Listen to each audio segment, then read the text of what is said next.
Welcome to InTheVortex.party, your live virtual hot seat podcast for manifestation masters looking to milk reality for everything it's worth. I'm your host, Nick Bro, and I'm here to help you find out where the law of attraction is going wrong so you can get it right. If you'd like to join in our next live call, register at http://InTheVortex.party. Welcome to another session of InTheVortex.party. The call format for these calls is the same as previous weeks. So for the first 5 to 15 minutes, we're just going to talk about a certain topic. Tonight's topic is around just being and getting in the receiving mode. After that, then we're just going to hop into Q&A, and you guys can ask questions about the topic of discussion for tonight, or where you guys feel like you're stuck, or where you feel like you need help. So whatever topic comes up, we're just going to kind of follow the flow of the conversation. Now, during the Q&A, if and when you have a question, there should be an icon somewhere on your screen for a little hand up button. You can use that. If you don't see that, I think maybe it's harder to find on an iPad or depending on the device you're using. If you can't find it, then you can simply just wave and hopefully I'll see you, or just type your name in the chat window and hopefully I'll see you then. So, make sense for everybody? Everybody's ready to get started? Awesome. So if you've got a desire that you've been trying to manifest for a while and it's not manifesting, there's kind of three key things that we look at, right? One is, are you in alignment, right? And everybody's familiar with that step, right? If you're not in alignment, you're not connected with your inner being, right? So you're not going to experience the synchronicities. Your intuition's not going to be there. You're not going to get that guidance you need to align and be drawn to or led to your desire, right? So everybody knows joy's the key, get into alignment. That's been talked about enough. Let's not beat a dead dog, so we'll move on from that. Now, the second thing you need to look at is what beliefs and emotions you're carrying, right? And this is mostly what we talked about last week. So most people have emotions in their attraction point that they're unaware of. Similar to when you turn on the dishwasher in the kitchen, the first 30 seconds, the first 45 seconds, you notice the dishwasher's running because you hear it, right? After a minute or two, it becomes background noise. So even though the dishwasher is running and it's still making a noise, you're not noticing it anymore, okay? Same goes with our emotions. As a child, right, as we grow older, we pick up emotional baggage. People aren't dealing with or processing their emotional baggage. Even though you're not feeling it consciously on a day-to-day basis, it's still there. It's still impacting your attraction point, and it's still causing your resistance, right? So second thing you need to look at is the emotions you're carrying, fully clearing them out, right? Again, if your desire isn't showing up and it makes you feel powerless, odds are you've got powerlessness in your attraction point. You need to switch to the feeling of being empowered, right? If you want to manifest money and not having money makes you feel stuck, you need to get into the vibration of freedom, okay? And if you don't quite understand that or need more information about that, again, hop on last week's call, right? And that's why tools such as EFT, right, tapping is so important, right, to clear out that emotional baggage. Now, the third thing, and this is kind of the big topic for tonight, is are you getting in the receiving mode, right? And most people are not getting in the receiving mode. Most people are busy efforting, right? Most people are busy trying to manifest their desires. They're too busy doing, right? They're focused on the lack of the desire, right? And that all of that is keeping you out of the receiving mode, okay? When you're actively trying to make something happen, you're efforting, right? You're not in the receiving mode. Okay, you're in the energy of the problem. You can't be in the energy of the problem and the energy of the solution at the same time. So anytime you look at a problem, you say, okay, I want to fix this problem, right? Every time you say, okay, I want to attract more clients, how do I do that? How do I figure that out? You're in the energy of the problem, right? You're acting out of alignment and you're not receiving, right? So that's why Abraham says stay off the topic, right? Staying off the topic is what's going to get you in the receiving mode. Okay, and this is probably the number one topic that most people aren't looking at or haven't been doing. It's something that I feel like I've only mastered like in the last maybe 5 weeks. But again, it's a critical step. So for me, this topic really came up about, I would say, 4 or 5 weeks ago when we were finishing up our calls with the money group. And I think the last thing we talked about was moving away from efforting. Stop efforting, stop trying to make things happen and allow. So I set my intent to really focus on getting into that allowing mode. And things have been paying off like crazy. Last week alone, I had a 5-figure week in revenue. The week before that, I had another 5-figure week. So I've literally had 2 5-figure weeks in revenue, and I did absolutely nothing to draw in more business. All I did was I spent some time traveling. I spent time making puzzles. I spent time cooking, right? I spent time exercising and spent time with my kids. That's it. I completely took the focus off my business, right? Now, Abraham says, people should spend 60 to 70% less time efforting, right? And when people hear that, they might think that it means, well, I should spend 60 to 70% less time doing. It's not the physical doing. It's not the physical efforting. It's also the mental efforting, right? So even if you're sitting on the couch watching TV or, playing a board game, but while you're sitting there, you're still thinking, okay, what do I need to do to attract clients, right? How do I make this thing work for my business? Where's the girlfriend? What's the girlfriend doing? How do I attract the girlfriend? Even if you're still sitting there thinking about these things, you're still mentally efforting, right? And that's what most people have to get away from. Okay, is that kind of making sense for people? Husseini nods. Yeah.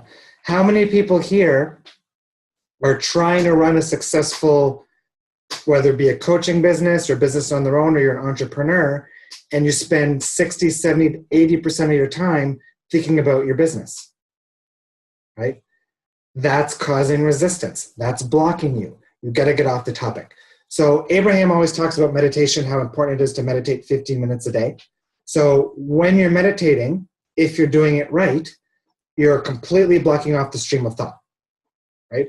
The stream of thought that's always ongoing, that's what's creating the wall between you and your inner being, right? That's why you're not hearing the voices. So so she talks about using meditation as a tool to quiet the mind, turn the mind off, to get into that receiving mode. And if you can be silent for 15 minutes with your brain off, you're in the receiving mode, that's great. But most people can't do that, right? Most people aren't skilled enough in meditation to turn their mind off long enough to really stay in the receiving mode, right? So what you do is meditate in the morning like you always do, or whenever you do it, but also activities that put you fully in the present moment, right? Do the same thing. So I like to use mountain biking as an example. So if you're mountain biking and you're going 30, 40, 50 kilometers an hour down single track, right? You're not busy thinking about your business. You're busy thinking about, am I going to hit that log in front of me, and I'm going to make sure I hit the brakes on time, right? You're fully in the present moment. You're fully focused on what you're doing.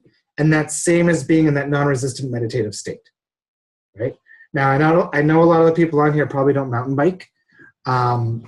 But so what I've been doing, and I've been giving this exercise to a lot of my clients, is puzzles, right? If you can do a puzzle, right, go buy the biggest, hardest puzzle you can find. And if you can be fully present with your puzzle, looking for the pieces, not thinking about other things while you're doing it, it's the same thing as a meditation process, right? Cooking is another one. I spent 60 to 90 minutes this weekend cooking chili, right? Taking my time, chopping the vegetables, playing with the spices, right? My girlfriend Anik was in the kitchen with me, right? I was fully present in what I was doing, right? None of my thoughts were on my business, right? None of my thoughts were on the things that I wanted to manifest, right? That's getting out of the resistant mode, right? When you're in that state, you're in the true state of allowing, right? So the first thing that I suggest you do after this call is think of things that you can do that puts you fully in the moment, right? It might be for some people playing with the kids, right? And again, you're there, you're in the zone when thoughts about other things aren't coming in, right? Does that make sense? right? And this is what Eckhart Tolle talks about when he means really being in the now, right? That's the sweet spot, okay? Now, because we're humans and we always want to focus on our problems because we fix them, we want to fix them, right? We have a tendency to focus on problems. So we focus on our problems and then we try to solve them. But when we're doing that from the energy of the problem, right? You're not solving the problem from an aligned space. So to solve a problem from the aligned space, you want the answer to find you, okay? And the way you do that is by staying off the problem. So what you do is you set your intent for what you want. So let's say you've got a coaching business and you want to triple your clients. You know, do a writing exercise, write about what that feels like, right? Set it aside and put it away, right? Don't think about the problem anymore, okay? Then when you're driving your car, biking, playing golf, washing your hair in the shower, not thinking about the topic, and all of a sudden a burst of inspiration comes in, right? When you're not thinking about the problem at all, that's the inspired stuff you're looking for. That's the stuff you want to take action on, right? I call those inspiration bombs, right? So you know that when something comes in out of the blue, and oftentimes for me it happens either in the shower or while I'm driving, right? You know that's probably something you want to act upon if it feels exciting and if it feels good to you, right? And in Boston with Abraham last month, she stated too, is when that thought manifests, you don't have to act on it right away. Most people are acting on it too soon, right? Give energy to that manifested thought, time to form before you take action on it. Wait until you can't not take action before you're taking action. Does that make sense? So again, if you've been doing the alignment, if you've been getting in high states of joy, if you're high on the emotional guidance scale, right? If you're feeling good, right? If you're in alignment, right? If you know what the emotional set points of your desires are and you're getting there and things still aren't manifesting, it's just about getting in the receiving mode. And all you need to do is stop trying, right? Give yourself a 2-week, 3-week, 4-week break from trying to make anything happen, right? Go on vacation mode, right? Do things that keep you in the present moment and things will start showing up. Does that make sense? All right, so that's all I've got for tonight. So let's just, one last thing. So when I tell people to stop efforting, right, people feel like it's really hard to do because they feel like they're wasting their time. They feel like they're not accomplishing things, right? And this is something I talked about with Abraham in the hot seat twice. And what you need to learn and realize is that you're earning through your vibration, right? It's not effort, it's not action that makes it happen, it's your vibration, right? So sitting on the couch and feeling good is going to do more to bring your manifestation in than spending 12 hours trying to effort yourself into a result, right? So measure your sense of accomplishment through time well spent, right? Did I enjoy my day today? Did it feel good? Was I happy, right? Was I satisfied with how I felt today? Right? That's how you want to measure your accomplishment, right? Don't measure accomplishment by how much of your manifestation showed up, right?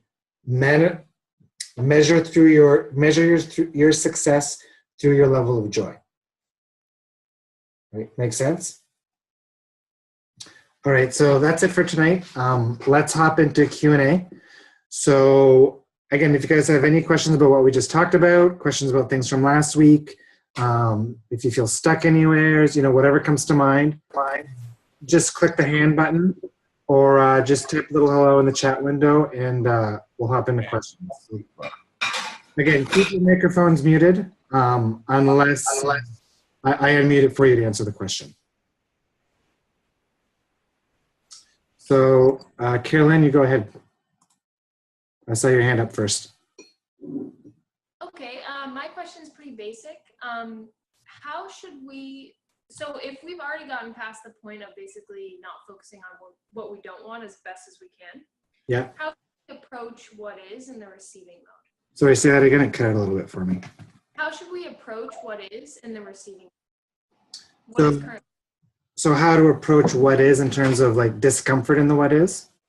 Yeah, meaning for me, what's been happening as I've been trying to get into this receiving mode approach is that now that I'm not using the excuse of just to give an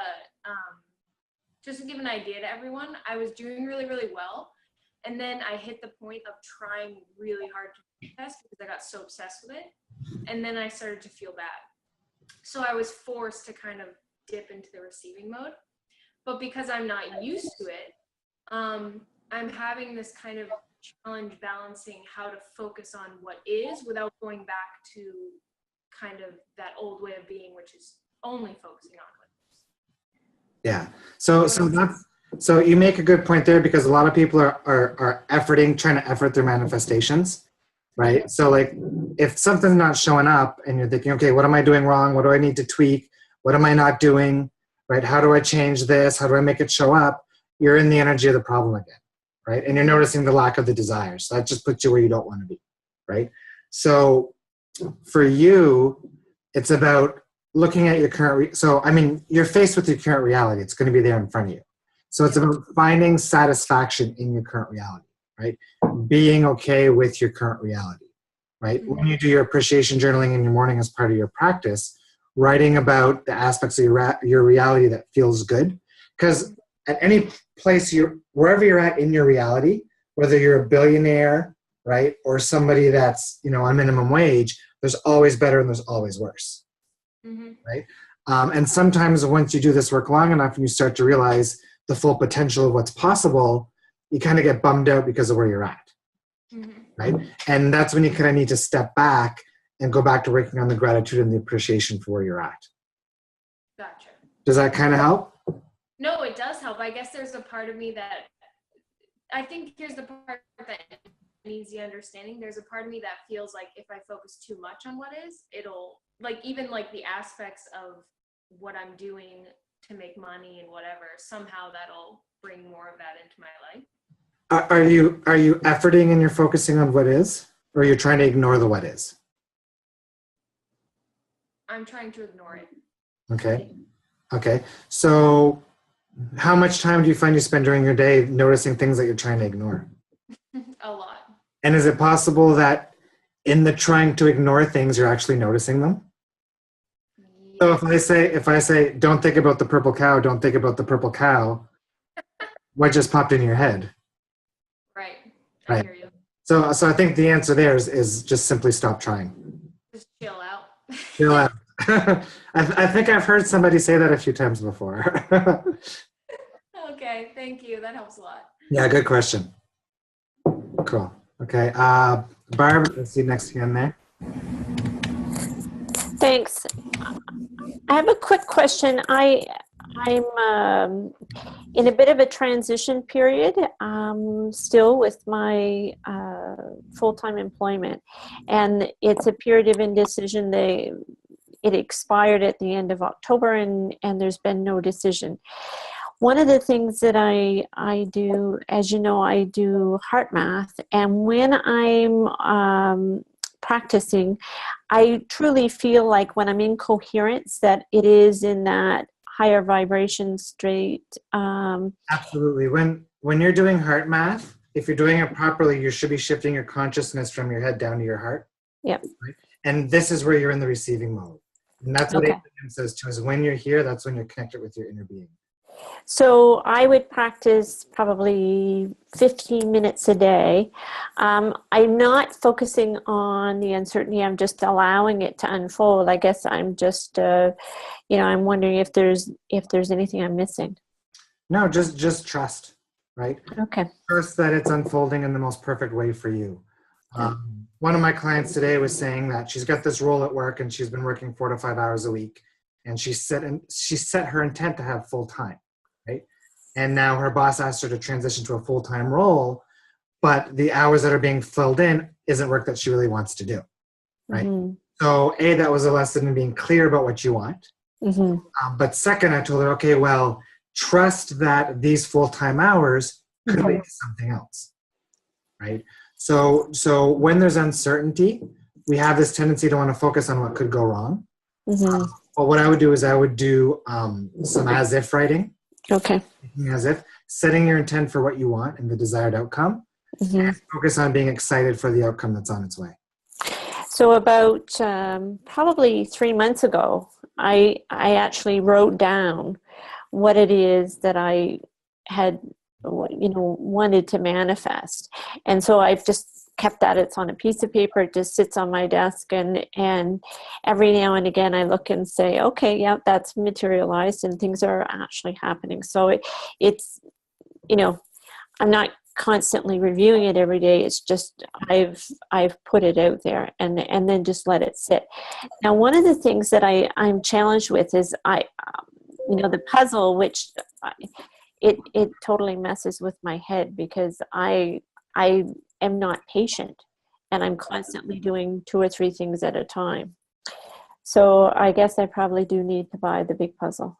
Absolutely, absolutely. Because if you've got too many things on the go, it's probably very hard for you to just be still.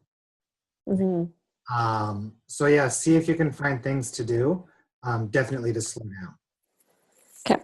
And it can be a challenge for the way society works now with like Facebook and Instagram and all this stuff always in our face. Mm-hmm. Robin Sharma had an amazing post a week or two ago about that we're addicted to distraction. Mm-hmm. So every time I look at my Facebook now, I realize, well, why am I looking at this? Right? There's nothing really useful here for me. I'll hop onto it for business reasons once in a while, but then I get sucked into it for 20 minutes. Right? Mm-hmm. So I've been more consciously aware of what I'm doing, and is what I'm doing right now to my benefit, or is it a distraction to me? I have to say that after we did the money course and when I woke up and spent the time getting, in that mindset, and with that constant thinking of, am I continuing in that mindset or am I veering off in another direction? I think the focus and the consciousness of that was really helpful, and I found that helpful. Yeah, and that's a good point too, is that, once you fully set your intent, right? So I tell people, do the written exercise, meditate on the having of that desire for 10, 15 minutes. Once that's done, Mm-hmm. everything you need to do is already done in an action, right? There's nothing left for you to do other than stay out of your own way. Mm-hmm. And get in the receiving mode. That's it. So you don't have to revisit things. You don't have to get back into the energy of it all the time. Now, if you think of the desire and it feels really good, then Mm-hmm. that's good. It's going to keep the momentum going. But the minute you think about the desire and there's a bad feeling that comes along with it, or you're noticing feelings of lack, you're slowing things down.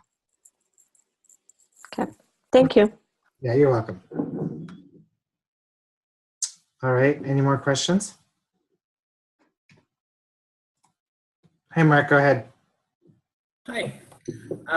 I'd like to ask about keeping up the momentum. So I see a lot of change happening once I really do the exercises, once I really meditate and sit out for the gratitude list and all of that. But I have trouble to keep it up, to do it really every day. I feel like sometimes I get so lazy that I even am too lazy for that. And I know I really should do that and I want to do that, but there's some resistance going on. What do you have for that? Yeah, so I tell people that, once your intent is set for the desire, the universe knows what you want, right? So there's nothing extra you need to do to manifest it other than just let it go, right? So in terms of daily practice, what I tell people to do is, when you wake up in the morning, do some appreciation journaling as soon as you wake up, right? Because when you wake up, your mind's in a neutral state, and we have a tendency to focus on the problems. So that immediately puts people in the wrong direction. So appreciation journaling when you wake up, that's when you want to meditate, get outside, put on good music, do things to ramp up your vibration and to feel really good, right? And then you want to hold that feeling throughout the day. So that's really the daily work that I give my clients. Other daily work you can do is identify the emotions you're reaching for. So if you've got a big desire in mind, find out how you would feel if you had that desire, and then spend some time every day doing positive aspect lists around those desires. Now, for you, if you have a hard time motivating yourself to do that work or any work, often it's around fears. Could be fear of failure, fear that it's not going to work, feeling of lack of motivation, fear of the manifestation. So maybe try asking some questions for yourself, such as, if I do put in this effort, what's the worst thing that could happen, right? Or if the manifestation shows up, how does that feel unsafe? right? Sometimes just asking the right probing questions can help. And what I tell people is even if it doesn't end up in a manifestation, if you don't believe it will, doing those exercises are definitely going to make you feel better, right? And be a happier person. So it's a win-win situation. Make sense? Does that answer your question? Yes, absolutely. Thank you very much. Very good question. All right, any other questions?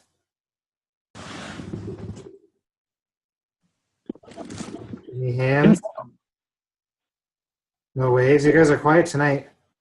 Oh, go ahead. I want to say Macintosh HHD, but Gabby. You'll have to unmute your microphone first. Hello, can you hear me? Yeah, go ahead, Gabby. I sort of have a question around I've been trying to manifest like a change in career and a successful career. I have a couple of things going, like I'm an actress, a voiceover artist, and do some spiritual coaching as well. Yeah. And sometimes it just gets a little bit, especially with the acting and voiceover work, because the world is so fast paced and everything and very competitive, and it gets a little bit just overwhelming for me with the speed of it and everything. Yeah, and I'm just wondering sometimes, and I feel like I'm really close to getting something. So the jobs that I really want to get, Yeah. I get invited to them, they're around me, and I don't quite get them. And all the jobs that I don't want to get, I get. Okay, so this sounds like a perfect example of letting go. So for me, what I notice, and see if you can kind of recognize this pattern in your life. For me, I recognized, and this was the topic of my last hot seat conversation, or the one before that, was every time my desire shows up, it's after I kind of feel like I give up on it, right? Yeah. So, and a good example for that is like last year I did a TED Talk, and I really wanted the TED Talk. I submitted the video. They said, yeah, we'll let you know by the 12th if you've gotten one of the spots. 12th comes by, nothing. 13th comes by, nothing. 14th, nothing. 15th, I'm like, okay, well, they would have contacted me by now because now they're like 5 days late. And then literally like 2 hours after that I kind of said that and let it go, it showed up, right? But for you, do you feel like you want the roles or you just desire the roles? What's the difference? See if you can feel the difference out energetically between a want and a desire. Is a desire stronger? There's more, desire feels stronger, but it feels more pure. So It's more from the heart rather than from the head? yes, yes. And the concept of want, when you want something, there almost feels like there's a bit of desperation there. Mm-hmm. Right? So for you, can you be satisfied in the roles that you're getting and remain in desire and excited about the roles that you want? Yeah, that's been exactly my challenge, that I get frustrated then when I get really close. Yeah. And then I go in this frustration, why is it still not here? And it's exactly what you've said. And then I've gotten myself sometimes into like a feeling of, I don't even want this anymore, and da-da-da. And then the things show up, as you said, but now I'm like, I don't want them anymore. And it doesn't feel nice to have them. So do you notice that the roles you don't want are the ones that you're getting because you don't care? Yeah, exactly.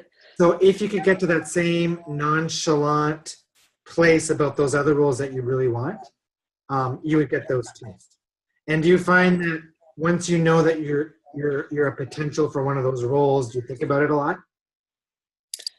Yeah, I think that's part of the problem, the overthinking. I'm a little bit of an overthinker. So when you said earlier, we effort 60-70% too much, and that it's not just physical efforting, that it's mental.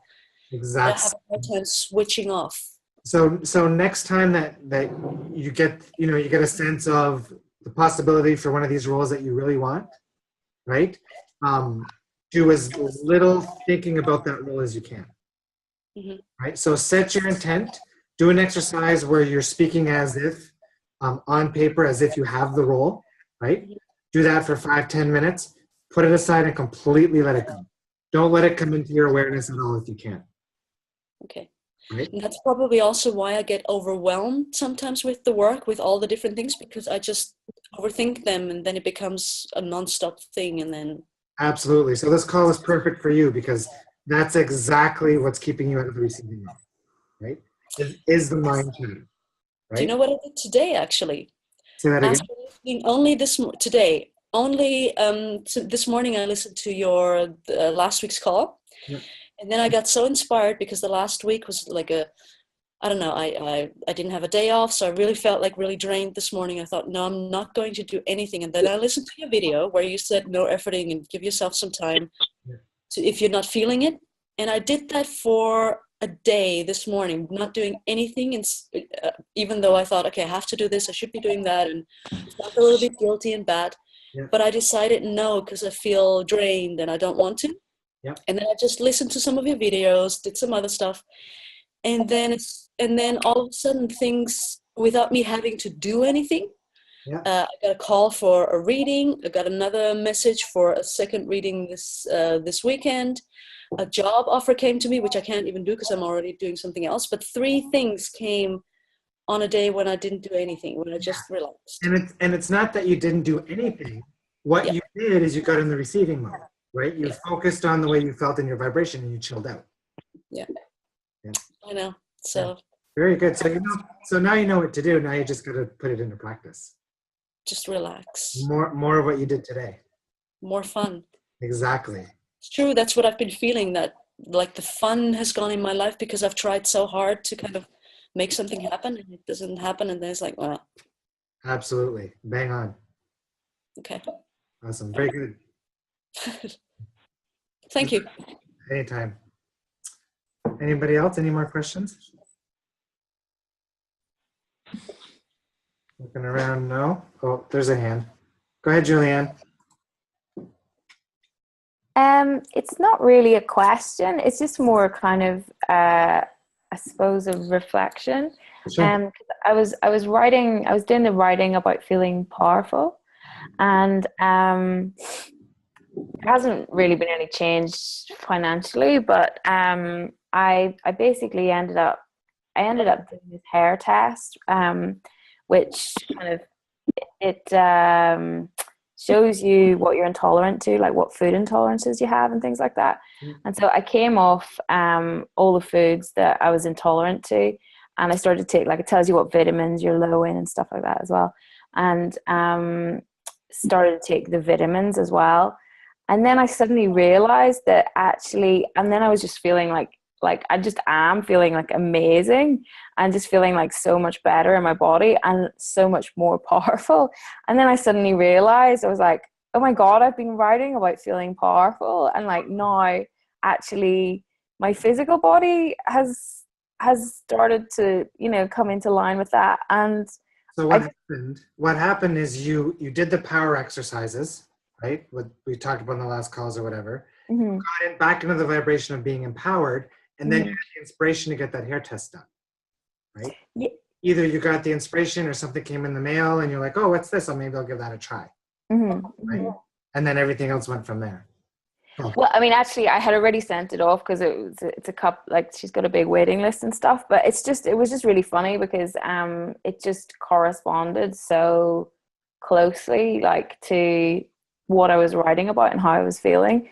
And and I just feel like I sort of feel like I could do anything now, which, like, I mean, I'd say everyone go and get a hair test done, because I'm totally loving it. So yeah, and that feeling of powerlessness is a really, it's one of the top 3 that I see in most people. mm-hmm. And where that comes from, and the way to fix it, is that we feel powerless when we feel like we're stuck in situations we can't change, Mm-hmm. right? Often money is the most common by far. So because the rational mind can't find a solution to fix the problem or to change the problem, that's when that emotional powerlessness comes in, right? But once you gain the awareness and realize and know that it's not action that changes it, it's your vibration. So if you get into the vibration of being empowered, right, money has to show up, right? And you have full control over your vibration. Yeah. So at no point in time are you ever powerless once you understand that your reality is vibrational, right? So you can let that feeling go, right? Now, of course, I would tap on it and everything, but still, so that's just a new awareness I've had recently around powerlessness and why it's so common. Yeah, awesome. Thanks for sharing. No worries.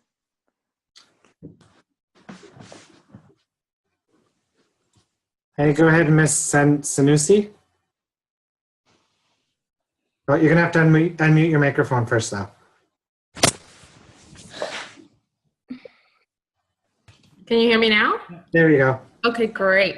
So I have been having this experience at work. I work as an executive assistant, and although my desire is to be a life coach, so every time, like at work, I just feel a loss of power. And it's like, you know, the weirdest things happen. And I've been an assistant for like 12 years, but like amateur stuff will happen where like my computer doesn't work properly. So to send a meeting out, it takes like, 5 minutes for something that should usually takes me 30 minutes.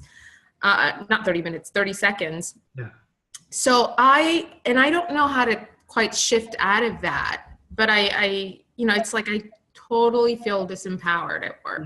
So my guess is you've probably got powerlessness in your attraction point. So do you want to do a little bit of digging work for fun? Yeah, please. Okay. So if you look at, have you had any significant relationships in the past? Yes. Okay. How many? If you could throw a number at me. 3. 3. Okay. And if you look at those, and again, I don't want you to share too much on the call, but if you think about those relationships, is it possible that those relationships made you feel powerless in a certain way? Yeah, for sure. Yeah. Do you have lower back issues? Yes. Yeah. That's all powerlessness. Yeah. So you've got powerlessness in your attraction point. So powerlessness, and again, it's associated usually with money too. So you want to do some clearing work around that feeling of powerlessness. And the other thing you want to do is spend as much time feeling empowered. So if you've got 5 things going on in your life, let's say this is money, and money's going bad and it makes you feel powerless, okay? But you've got 4 other things that are going really well, and they make you feel empowered.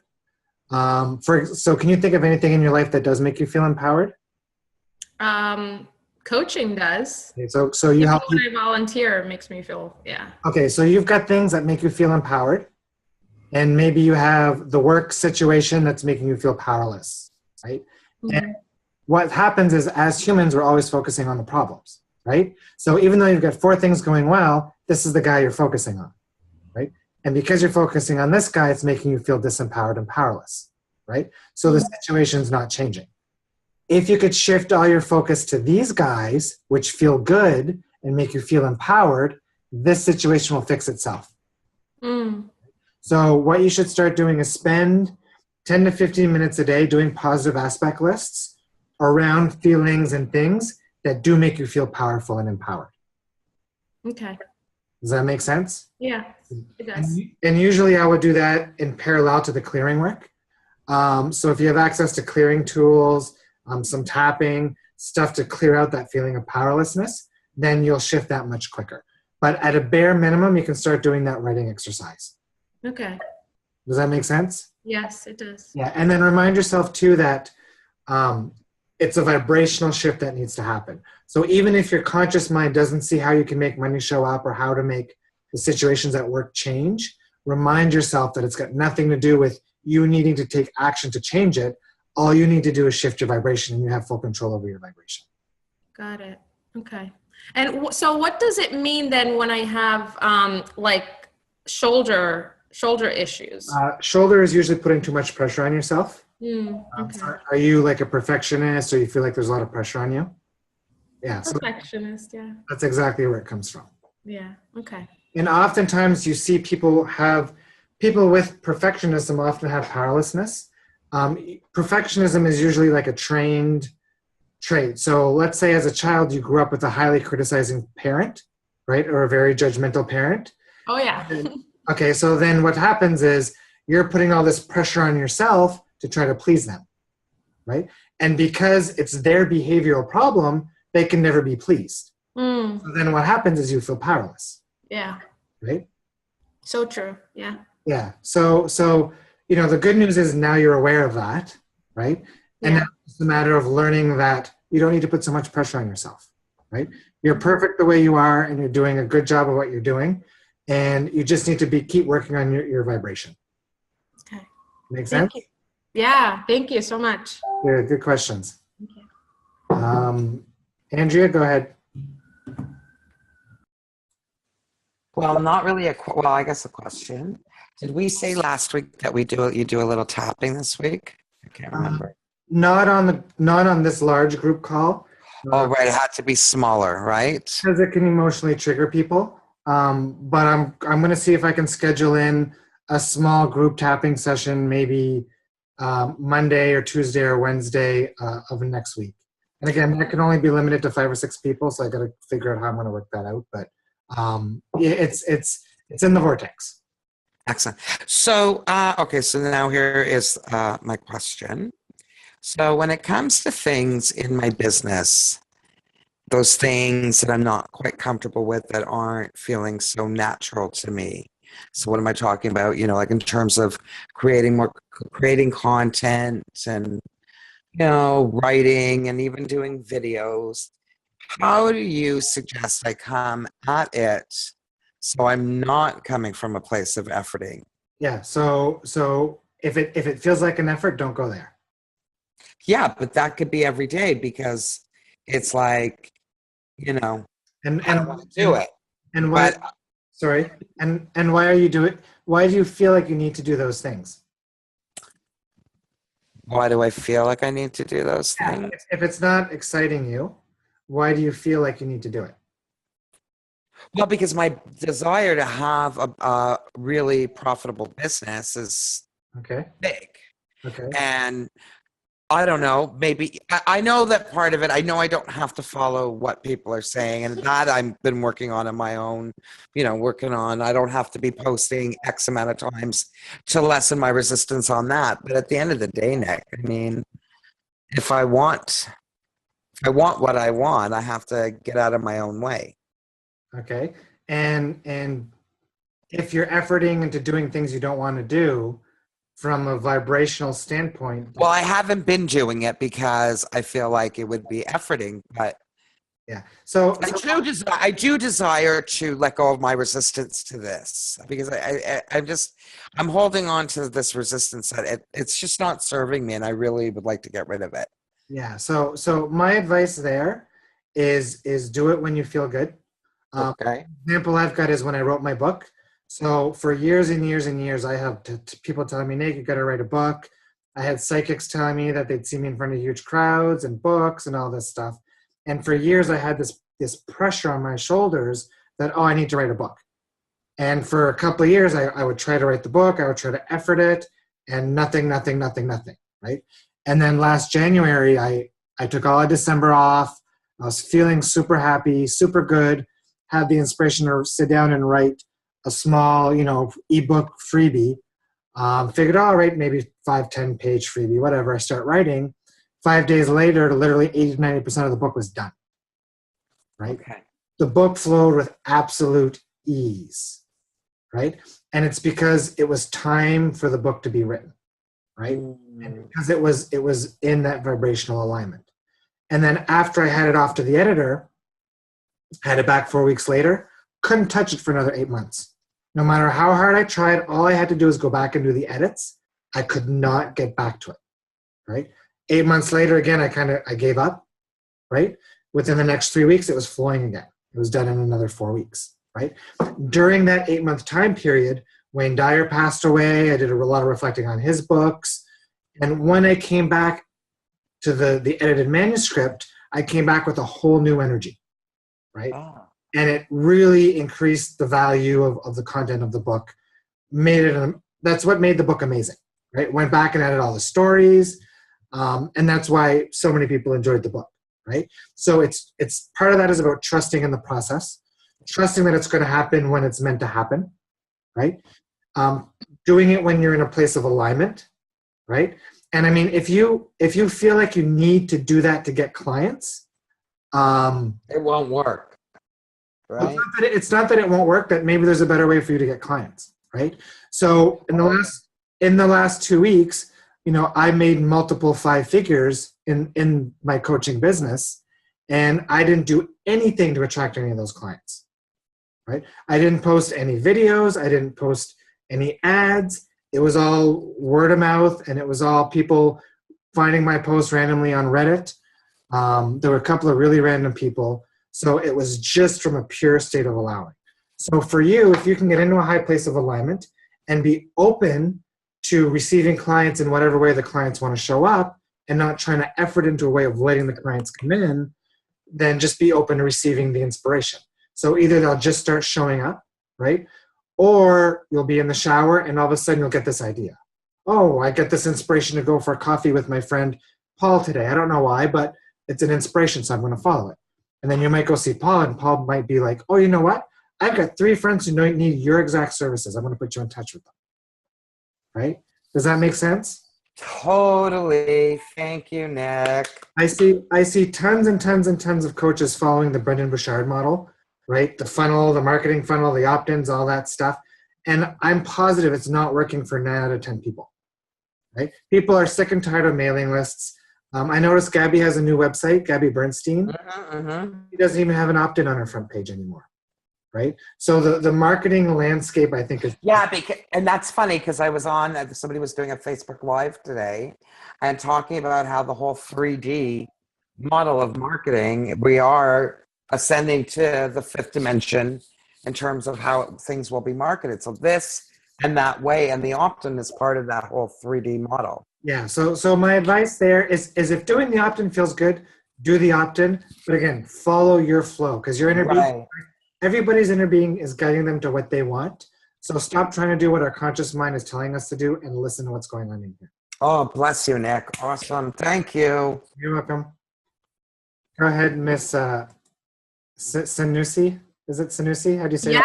Yeah. I think you actually answered it as I was continuing to listen because, my desire as a coach too is to have like my clients show up. I don't want to effort, I just want it to go through word of mouth and be connected. Yeah, and the best thing, if you're in a job now, don't quit your job to make the coaching work. A lot of people quit their job and then it puts all this pressure to make the coaching work. And then when you've got all this pressure, then it creates resistance. So the best thing you can do is have that offset of job to take care of the financials, to unload some of that stress.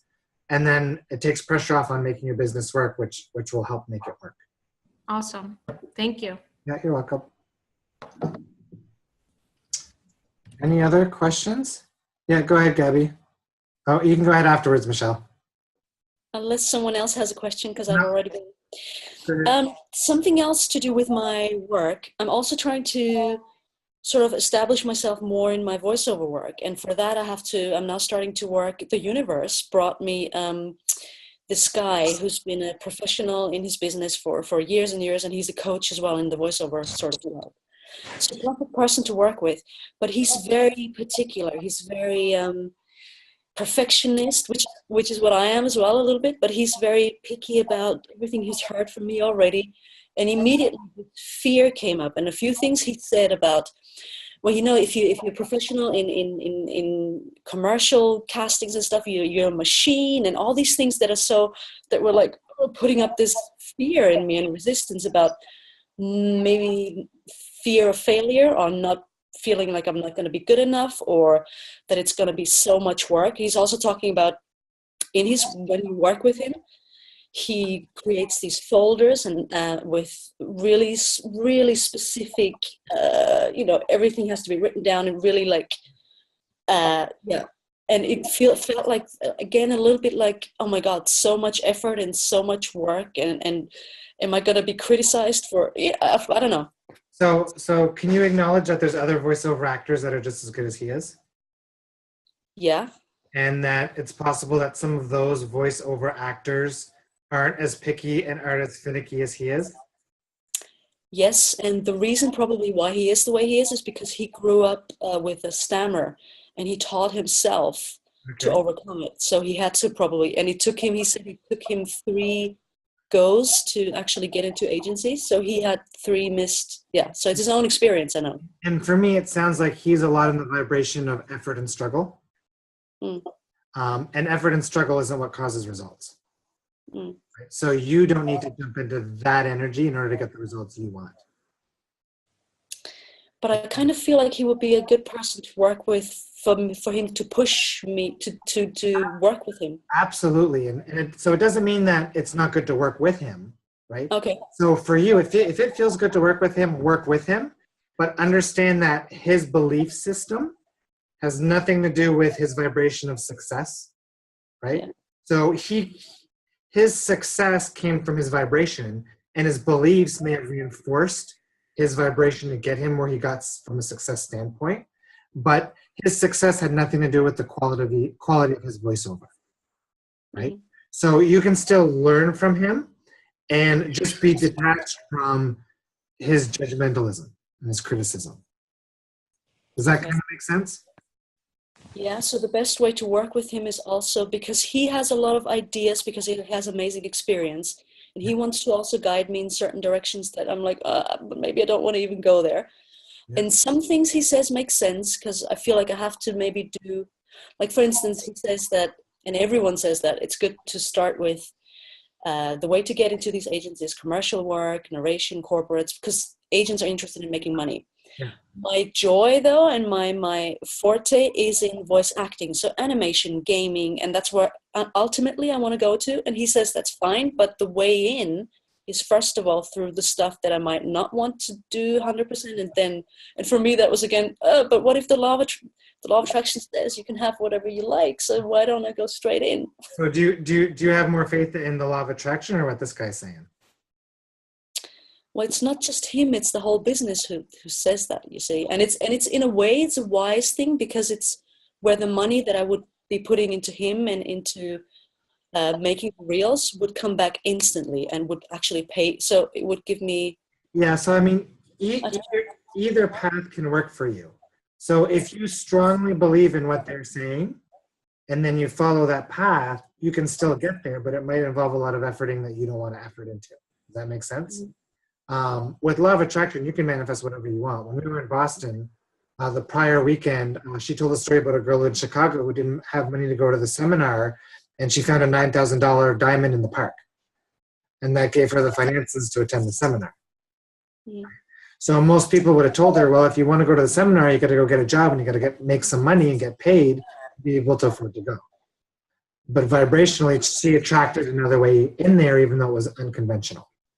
Mm. So for you, I would say, absolutely, you can manifest an unconventional way into the jobs that you really want. But it's up to whatever belief structure you wanna put your sales in or tune into. Does that make sense? Yeah, because I can feel when you're saying, well, you could maybe go, because I've been thinking, could I go straight in through animation somehow? That there's some resistance coming up within me, some fear of, could I do this? You know, is it that it feels like the safer way, what he says and what everyone else says, it's the safer way in. Yeah, and really what you need to do is feel really good so you can really tune into your inner being and follow that hell yes inspiration, right? So if you don't quite have the clarity yet, get into alignment and get into a place where you're feeling good. Don't think about the problem. Try to stay off the topic so you can get into the receiving mode and kind of let the answer find you.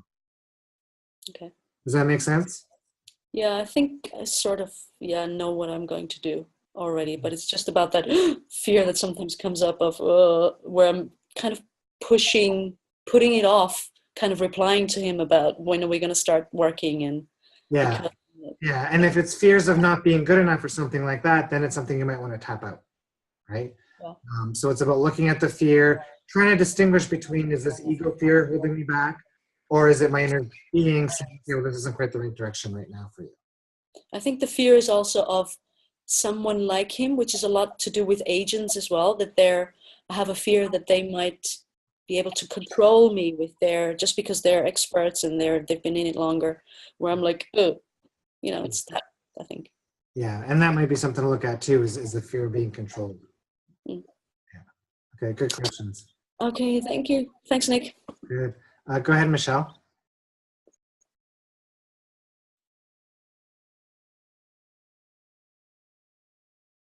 Hi. Hey. So I'm in the vortex. I've manifested my dream job and it's fabulous and I love it.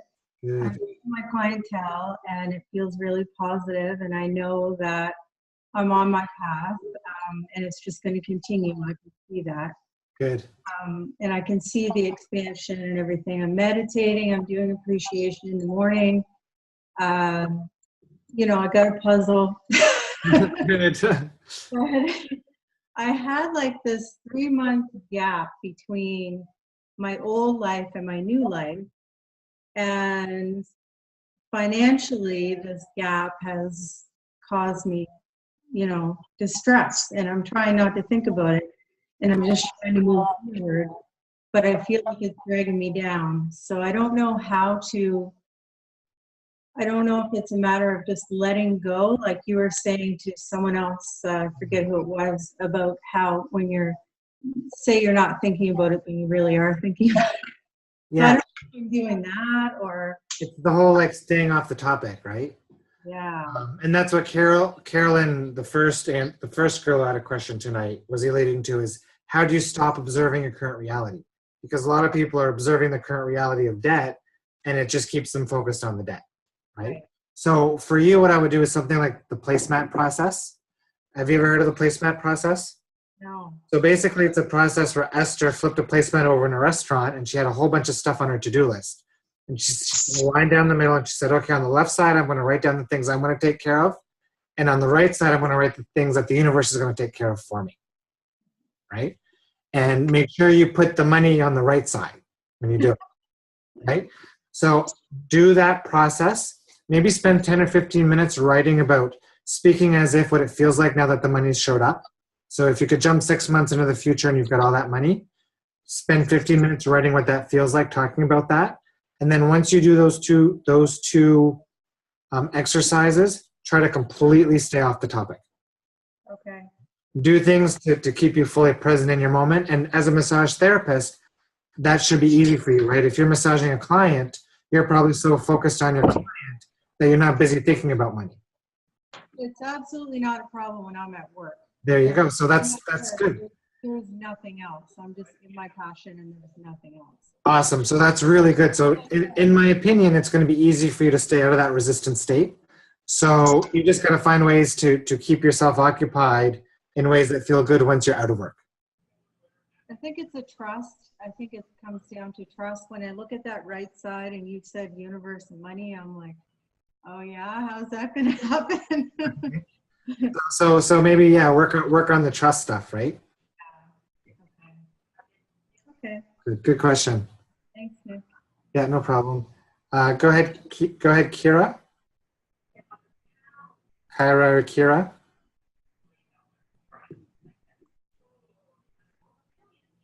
You're going to have to unmute your microphone first.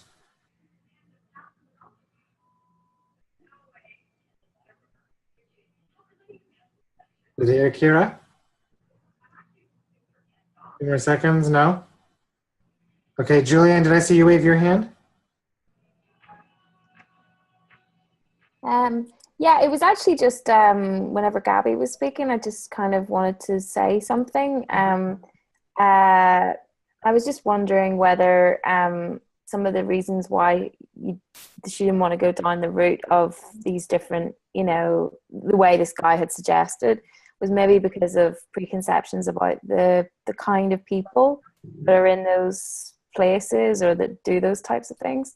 And, you know, maybe just imagining that the people there are really nice and that actually that you could really connect with them. You know, if it feels really corporate, it might feel it might feel like it's something that's completely outside of, you know, something that you'd be comfortable with. But actually, if you imagine that there would be somebody in there that you totally connect with and get on with, that maybe is even into this type of stuff, you know, then it feels different to go into those places. So it just was what came into my head whenever. Yes, so some good intent setting exercises.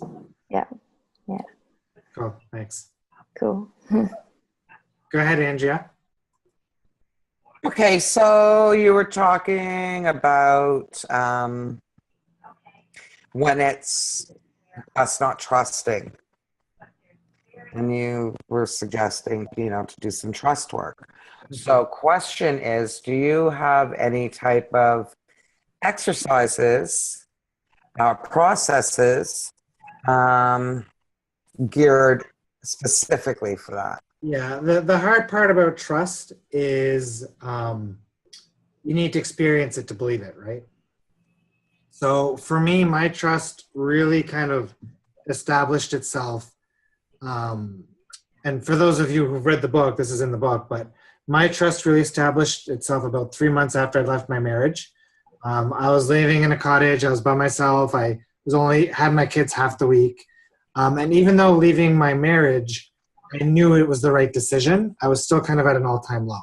So I kind of said, okay, universe, show me a sign that everything is going to be okay. Kind of forgot about that. 2 hours later, I had to go down to the grocery store.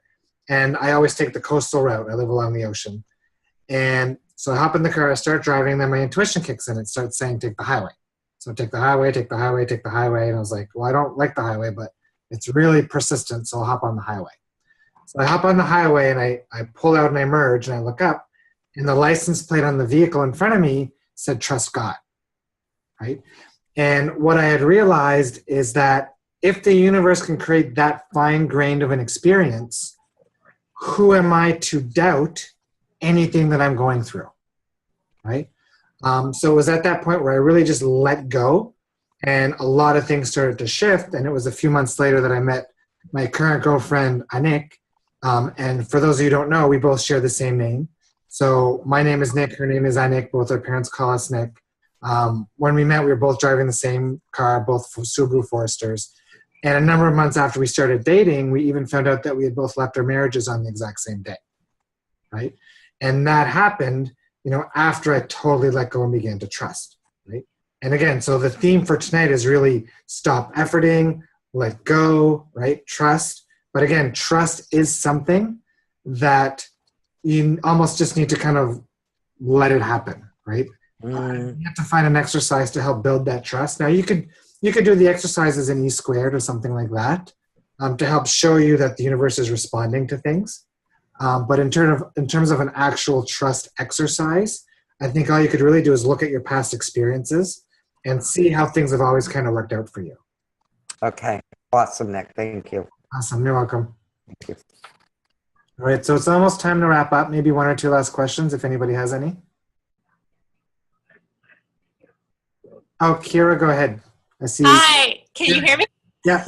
All right, I figured out how to unmute. I apologize. That's all good. So very, very quickly, and somebody had addressed this before, I'm very much in the resistance because professionally, I've been working on my own. I had a client cut my hours, and now I've been treading water a bit with debt, figuring out, do I continue to work as a freelance writer so that I can have a lot of freedom, or do I go back and work part-time or full-time to alleviate some of this pressure? And I feel constant resistance. Like I wake up with a lump in my throat. Okay, so for somebody in your situation, what I say is you want to reach for your next logical step. And what your next logical step is, what step can I take that's going to ease my resistance? Mm-hmm. Ease the way I feel. So if doing both at the same time is the next step that makes you feel just a little bit better, then do that, right? But I also would say, what excites you the most, right? Does being a freelance writer excite you the most? So if money wasn't a concern, if you're making the same amount of money at both jobs, which would you prefer? If money wasn't a concern, I would venture to say I'd prefer the freedom, but I think I had some teachers around me and some coaches who were giving me information that made me feel anything but free. So I had to let them go. But Okay. I learned a great deal. That sounds like a good choice. Go on. But in the space of doing that, we're one person who does this work. I've stayed with her. But, it's just really been, I'm being brought to the mat, I feel like, every single day. And it's a little bit better, but it's still not quite, I don't feel like I have that vortex connection that I want to have, just sound joyous judgment. would be how I would put it. So how long have you been doing the freelance writing for? I've been freelancing on and off for my entire career, but really in earnest for the past 4.5 years. And I had one client who cut my time down last January, and that's when I started to rack up a bit of debt. Okay, and if you had a steady flow of well-paying clients doing freelance work, would that feel good for you? Maybe, but it's the hustle that I'm really just not enjoying so much. Okay, so if you didn't have to sell yourself, if the clients were just showing up, how would that feel? I'd be so excited. I'd be so thrilled. Yes. Okay. So if you didn't, so right now you probably feel like you need to effort your way into finding clients. Yes. Okay. I feel like I have to effort my way into everything. Okay, so that's something you might want to start working towards shifting. I'm glad you were on the call. Yeah, because that efforting could be what's blocking you. Yeah. Right. I spent a lot of efforting when I first started out my business. I had two big business blocks for me. One was my clients were consistently canceling. Well over half my clients were canceling their sessions within 24 hours of their bookings. That related to an emotion in my attraction point, which was an emotion of non-committal. So because I had left my marriage, even though it was the right decision and I didn't regret it, I still had this emotion of I can't commit. And the universe was reflecting back to me that emotion by having all my clients always canceling on me. So once I cleared that out, that problem went away. And the next one was really getting into that receiving mode by not trying so much. Marketing funnels, I probably spent 10 grand in marketing people that never did anything for me. I created Facebook ads. I did everything to try to make things happen, and none of it was working. And when I just completely gave up on it all, that things just started showing up. Yeah. Right? So for you, it sounds like you really do want to do the freelance work. It's just the stress of trying to find the clients. Well, I think I had, like I said, some of the wrong advisors around me, these landmark trained people. In action, be in action, be in action. And one was just simply not a strategist, and one was giving just epically poor advice, lovely though he is. Yeah. So both of them had to go, but I still feel like I have residual resentment and okay, so you've had clients in the past? Yeah. Clients that you've enjoyed? Yes. Okay. And do you work with, dozens of people in a year, or ballpark, how many people do you work with in a year? Maybe between 6 and 10. 6 and 10. So if there's 6 and 10 people who can pay you for your services in a year, and there's 7 billion people on the planet, do you believe that there could be possibly 100 to 200 to 2,000 to 5,000 to 50,000 to 100,000 people who would be interested in your services? I hope so, yes. Okay, so I know there is. and since you can get into an alignment enough to track those 6 or 7, do you think you can get into alignment enough to track 100 more? I think so, yes. Okay, so it's just a matter of getting to that good feeling place. Yes, thank you so much. It's so obvious. Yeah, so identify how those clients showing up would make you feel. Identify how having all these high-paying clients would make you feel. And having them show up at your doorstep would make you feel, whether it's empowered, whether it's free, whatever emotions. Spend time every day getting into those emotional set points. That makes so much sense. I think. Also do a client avatar. So spend some, how people do the list for what they want in a relationship? Yeah. Yes. Do the same thing for your clients. Okay. Will do. Awesome. Good luck. Thank you. Okay. One last question. Anybody else? No? Okay. Well, I think we're good for tonight then. Go ahead, Mark. I see you had a question. Really? You got it just in time. Okay. So, can you just explain briefly the exercise with the avatar about relationships or clients? Yeah, so if you want to attract a relationship, you would write down all the attributes you want in a partner. Okay. And use a lot of emotion in it. Right? Okay. So for example, this is an exercise that Anik did before her and I met, and I matched 48 out of 50 things she wrote. So don't be afraid to be specific. A lot of people think that if you're too specific, you're limiting yourself. It's not the case, right? So just write whatever. Use lots of emotions. I love the way she makes me feel. I love the time we spend together. I love how she makes me feel complete. Just go on and on and on. The more you can write, the better. Perfect. Make sense? Yes, very much. Thank you. Good. So I think that's it for tonight. Thanks for everybody who tuned in. We'll probably have another call maybe next week or the week after, or we might substitute it for a tapping call next week. I'm not quite sure yet. If any other questions come up, just post them in the Facebook group chat, and I'll do my best to answer them as quickly as possible. So again, thanks again for tuning in, and I'll see y'all next time. That's it for today's episode. Thanks for listening, and much appreciation for everyone who jumped in on the call. If you want to participate in future calls, suggest a call topic, or be notified of our next episode, be sure to subscribe at http://InTheVortex.party, or come hang out in our InTheVortex.party Facebook group. If you enjoyed this podcast, feel free to leave a review or click the share button to share with others.